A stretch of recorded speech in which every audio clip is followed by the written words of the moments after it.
Now, here's the brutal truth.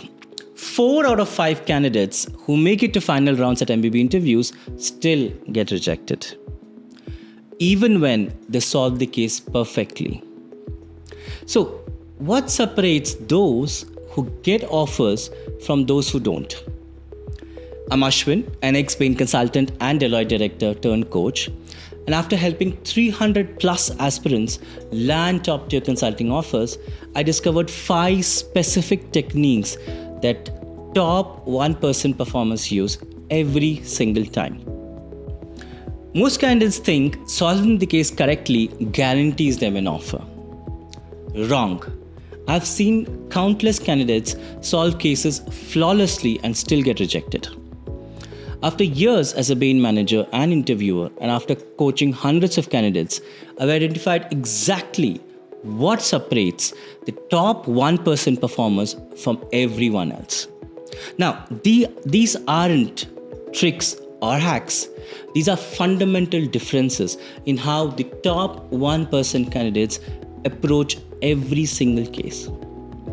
Master these 5 techniques and you will make it mathematically impossible for interviewers to reject you. Technique number 1, build bespoke frameworks. Now, average candidates memorize standard frameworks. Good candidates mix and match framework pieces. But the top 1%, they build custom structures for each case question. Now, here's the secret process. They ask themselves, what 3 or 4 things must be true for me to confidently make this recommendation? For example, a tech company wants to launch a subscription gaming service, let's say. Instead of forcing a generic framework, a memorized framework from a casebook or the last YouTube video they watched, top 1% candidates think what needs to be true for the client to make this decision. 1, gaming market has enough subscription-willing customers. 2, economics work at realistic penetration rates. 3, we can build the technical infra and secure compelling gaming content. 4, does it strengthen our platform ecosystem with minimal cannibalization of existing revenue streams? Boom. Those statements now become your framework. It become your structural logic that will help you navigate the case analysis. So, what were the 4 elements? 1, market readiness. 2, financial viability. 3, capabilities. And 4, the portfolio impact. And notice how specific this is. That's how top 1% candidates differentiate themselves with interviewers. Technique number 2, the living hypothesis method. Now, average candidates wait till the end to form opinions, to form a point of view. The top 1% candidates, they state their hypothesis within the first few minutes of the case conversation. For example, based on initial information, my hypothesis is this acquisition destroys value because the synergies likely don't justify the premium. Let me test this. Then, after a certain specific set of analysis, you could refine your hypothesis. For example, now, this changes my thinking. The cost synergies that we have assessed are larger than expected. So I'm updating my hypothesis. Why does this work? 3 reasons. First, it shows consultant level thinking. That's how real consultants operate. That's how real consultants drive client engagements. Second, it keeps you focused on what matters. And third, you ensure that you always have a working answer ready. Don't fear being wrong initially.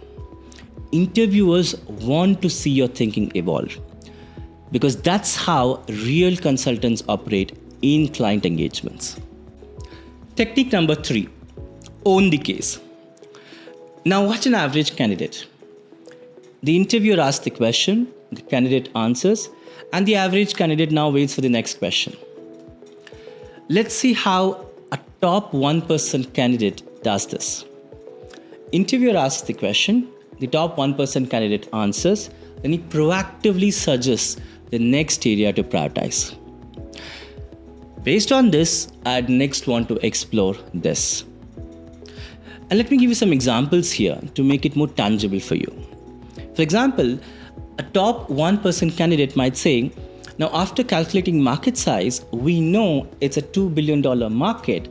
I'd like to now prioritize understanding competitive dynamics because that will determine what will be our achievable share. Another example, after identifying risks, we understand that supply chain is our biggest risk. Should we quantify the probability and impact before moving forward? What the top 1% candidate is doing here is he's demonstrating ownership, not just analytical thinking. Technique number 4, universal structure. When asked by the interviewer, let's say, what costs should we consider for an airline, an average candidate might start listing out things, fuel, planes, pilots, airport fees, etc. That's not how a top 1% candidate deals with such a question. This is how a top 1% candidate will answer. I can structure this cost across 3 dimensions: by variability, fixed like aircraft leases, and variable cost like fuel; by function, operations, sales, corporate office; and by value chain, pre-flight, in-flight, post-flight. Do we know how the client segments its costs? If not, I would suggest we break it down by fixed and variable. Notice the difference? The top 1% candidate has disaggregated the cost into clear, organized MISI drivers.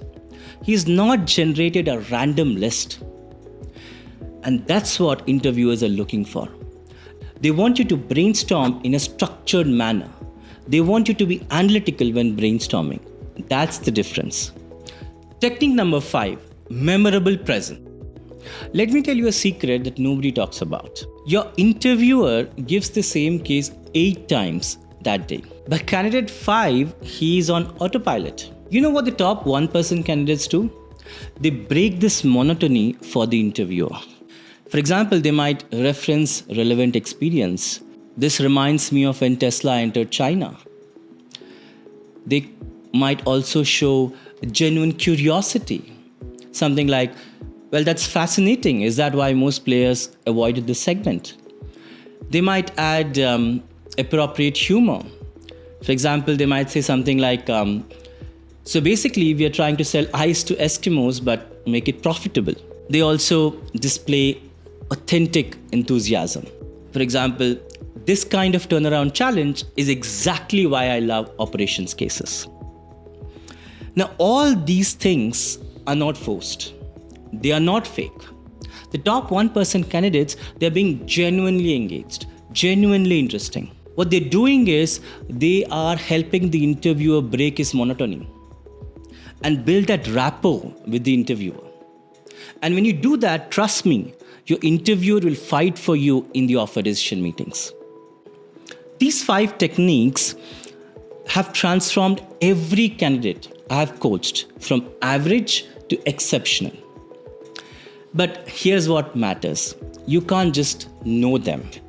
You must practice them until they become instinct. So start with one technique in your next peer practice interview and layer them gradually in the next few weeks. Within weeks, you will start operating at that top 1% candidate level. Which technique will you practice first? Let me know in the comments below. And share this with someone preparing for interviews. Also, if you like this video, follow me for more insider consulting strategies.